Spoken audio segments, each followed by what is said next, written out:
Behind every great teaching strategy, every single educational policy that actually works, there's a question. And maybe more importantly, there's a really solid process for finding the right answer. So today, we're going to unpack that process, the core principles of educational research that can turn a classroom problem into real, tangible progress. So this quote, it's not just a statistic.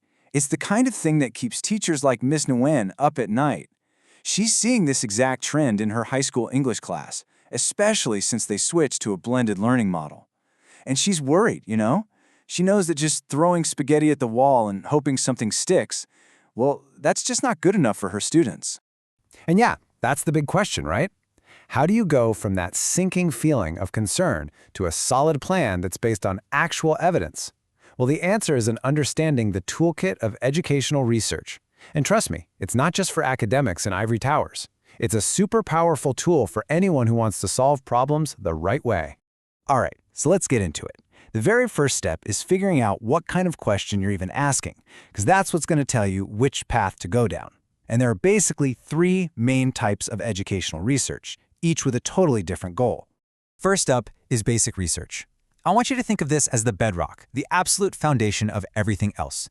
It's driven by pure curiosity. It's about understanding the fundamental principles of how things work. So it's not trying to fix Ms. Nguyen's immediate problem, but it's building the theories that all future solutions will be built on. Like, say, the super deep research into how our brains learn a language in the first place. Next, we've got applied research. And this is the bridge that connects that big theory to everyday practice. It takes those foundational ideas and tests them out in the real world to solve a very specific problem. A classic example? Researchers evaluating a brand new teaching method across hundreds of different classrooms to see if it actually moves the needle on student outcomes. And finally, we get to action research. Now this is the tool for people on the ground, people like Ms. Nguyen. It's research that's led by you, for you, to fix a problem right where you are. It's all about this constant cycle of trying something, watching what happens, and then tweaking your approach. It's research in motion. This table just lays it all out so perfectly, doesn't it? Basic research is asking this huge, fundamental question, what is true? Applied research gets a little more practical. Okay, but what works? And then action research brings it right into your world, asking the most specific, powerful question of all. What works here, in my classroom, with these kids, right now? Okay, so it doesn't matter which of those paths you pick, you're going to need a solid blueprint to make sure whatever you find is actually credible and trustworthy. And that blueprint, it's all built on the core principles of the scientific method. I mean, look, high-quality research isn't just some random guess or a gut feeling. It has to be systematic. It follows a clear plan.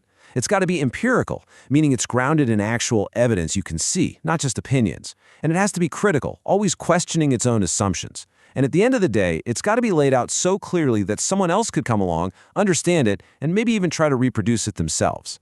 This is basically the roadmap that most researchers follow. You start with a problem, you see what other people have already figured out, you design your plan of attack, and then you get your hands dirty collecting and analyzing data. But here's the secret sauce. It looks like a nice, neat, straight line, but it's really more of a loop. Your new data might make you rethink the whole question, or send you right back to the library. It's a dynamic process of discovery. And inside that whole cycle, researchers are basically thinking in 2 different ways. Deductive reasoning is kind of top-down. You start with a big theory, and then you test a very specific hunch that comes from it. Inductive reasoning, on the other hand, is bottom-up. You start by just looking at specific data and observations, and from the patterns you see, you try to build a bigger theory. Okay, now this is where things get really interesting. Before a researcher even decides what method to use, they're already looking at the world through a specific lens. We call this a research paradigm, and believe me, it shapes absolutely everything. Just think about it for a second.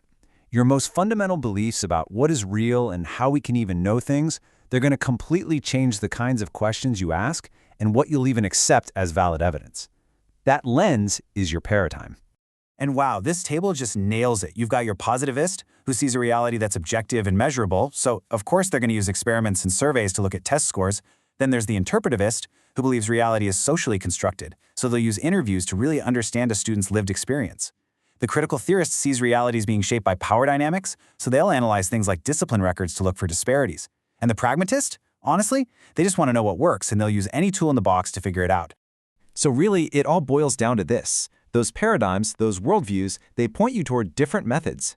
That positivist lens, with its focus on numbers, naturally leads to quantitative methods, the kind that answer how many or how much. And the interpretivist lens, with its focus on meaning, leads to qualitative methods, the kind that explore the why and how through stories and observations. Okay, listen, no matter what lens you're using or what method you end up choosing, there is one thing that is absolutely non-negotiable. Because educational research involves people, and a lot of times it involves kids, ethics are not just some afterthought. They are the absolute heart of the entire process.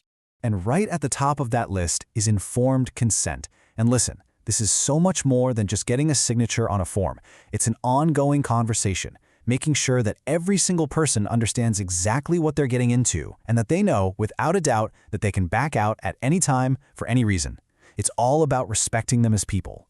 And it goes even further. As a researcher, you have this huge responsibility to protect the people you're studying. That means you're promising to keep their identity safe, to design your study so it doesn't cause any harm, and, of course, to be completely honest and truthful in how you handle and report your data. All right, so we've gone through all this theory, but let's bring it all back home.